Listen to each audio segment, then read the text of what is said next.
Hello dear students, 1 to 12 tutorials में आप सभी का स्वागत है। डियर स्टूडेंट्स, आज का टॉपिक है ट्रायंगल।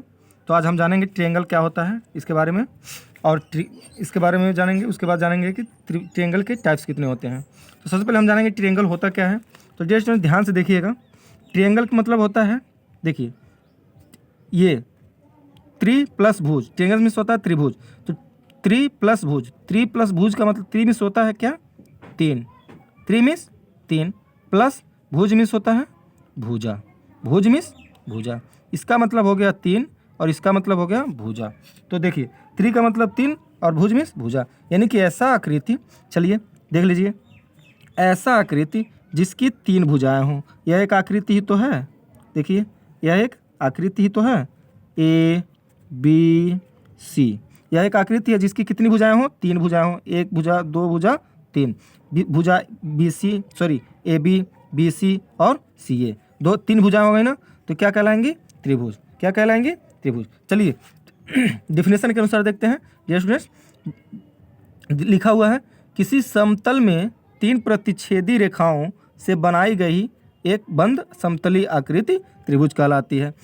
किसी समतल में, मान लीजिए ये तो समतल ही तो है, यह एक प्लेन ही तो है, एक समतल ही तो है। तो किसी समतल पर कह रहा है कि समतल में, एक समतल में तीन प्रतिच्छेदी रेखाओं, यह तो एक रेखा ही तो है। देखिए ये रेखाएं हैं तीन प्रतिच्छेदी, एक रेखा ए बी है, एक रेखा बी सी है और एक रेखा ए सी है। तीनों प्रतिच्छेदित कर रही हैं, एक दूसरे को यहाँ पे देखिए काट रही हैं, एक दूसरे को यहाँ पे मिल रही हैं। आके देखिए, देखिए तो वही प्रतिच्छेदी रेखाएं हैं जिससे बनाई गई जो बंद आकृति है। बंद आकृति है, देखिए खुला खुद थोड़ी है, ये बंद आकृति है जो क्या कहलाएगी, एक त्रिभुज कहलाएगी। ठीक है ना, समझ में आ गई ना बात, क्या कहलाएगी, त्रिभुज कहलाएगी। चलिए मान लीजिए फिर से एक हम बना के देखते हैं। कह रहा है कि एक समतल आकृति, देखिए एक रेखा ए बी हमने खींच लिया, ठीक है। त्रिभुज बनाना है, दूसरी रेखा सी हो गया और ये तीसरी रेखा बी सी हो गया, ठीक है। एक रेखा ए बी सी और सी ए, ये हो गया आपका त्रिभुज। तो इस त्रिभुज को देखिए, त्रिभुज को किससे प्रदर्शित करते हैं, त्रिभुज को देखिए, त्रिभुज को इस चिन्ह से प्रदर्शित करते हैं, इसको बोलते हैं त्रिभुज का डेल्टा भी बोलते हैं। तो इस त्रिभुज को किससे प्रदर्शित करते हैं, डेल से, ठीक है। प्रदर्शित करते हैं, प्रदर्शित करते हैं, ठीक है। डियर स्टूडेंट्स, फिर से हमारी एक रिक्वेस्ट है आपसे कि कृपया करके चैनल को सब्सक्राइब कर दें, वीडियो को लाइक कर दें और बेल आइकन दबाना ना भूलें, शेयर करते रहें। डियर स्टूडेंट्स, देखिए अब ये हो गया। तो त्रिभुज में अब देखिए कितनी भुजाएं होती हैं, तीन भुजाएं होती हैं। तो एक दो तीन लिख दीजिए, त्रिभुज की भुजाएं। क्या लिखेंगे, त्रिभुज की भुजाएं, त्रिभुज की भुजाएं कौन कौन सी हैं, ए बी एक भुजा है, दूसरी भुजा क्या है, बी सी, तीसरी भुजा क्या है, सी ए, तीसरी भुजा क्या है, सी ए। उसके बाद देखेंगे त्रिभुज में कितने कोण होते हैं, त्रिभुज में कितने कोण होते हैं। चलिए देखिए, त्रिभुज में तीन कोण होते हैं। त्रिभुज में कितने कोण होते हैं, त्रिभुज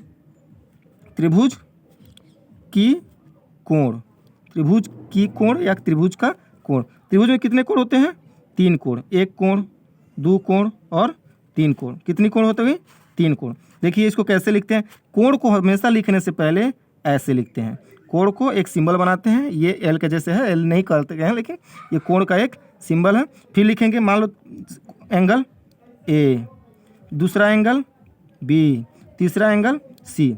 ए बी, देखिए एंगल ए यानी कि इसकी बात कर रहा है, एंगल बी यानी कि इस कोण का बात कर रहा है, एंगल सी यानी कि इस कोण का बात कर रहा है। ठीक है ना, बात समझ में आ गई ना डियर स्टूडेंट्स। चलिए फिर से देखते हैं, अब त्रिभुज में कितने शीर्ष होते हैं, शीर्षों की संख्या।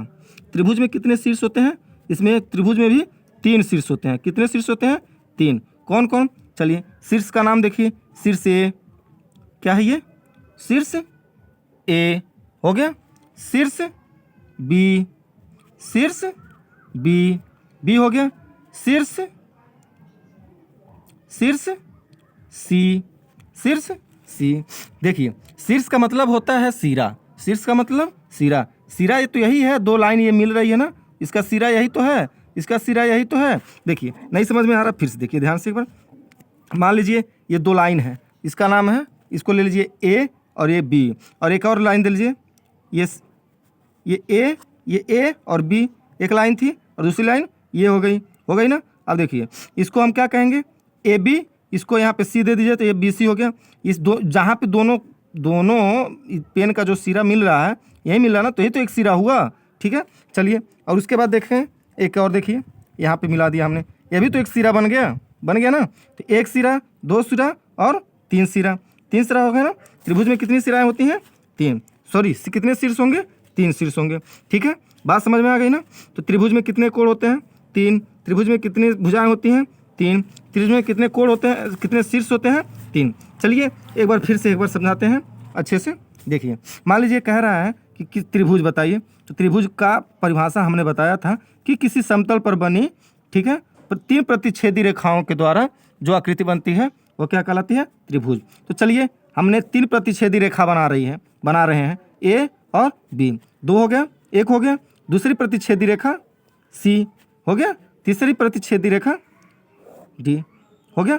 ए बी सी, इसका नाम है सी, इसका नाम है ए, इसका नाम है बी। अब ये त्रिभुज बन गया ना।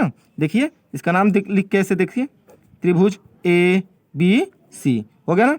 अब त्रिभुज में कितने कोण बताए हैं, तीन कोण, एक दो तीन हो गया, तीन कोण ना। कोण ए, देखिए कोण को हमेशा लिखने के लिए पहले ऐसे लिखते हैं, ये एक सिंबल है किसका, कोण का। लिखना हो कोण ए लिखिए, कोण ए ऐसे लिखेंगे, फिर से कोण बी, फिर से कोण सी। अभी शीर्ष के बारे में बताए हैं तो शीर्ष लिख लीजिएगा। फिर ये भुजा के बारे में बताए हैं तो भुजा ए बी,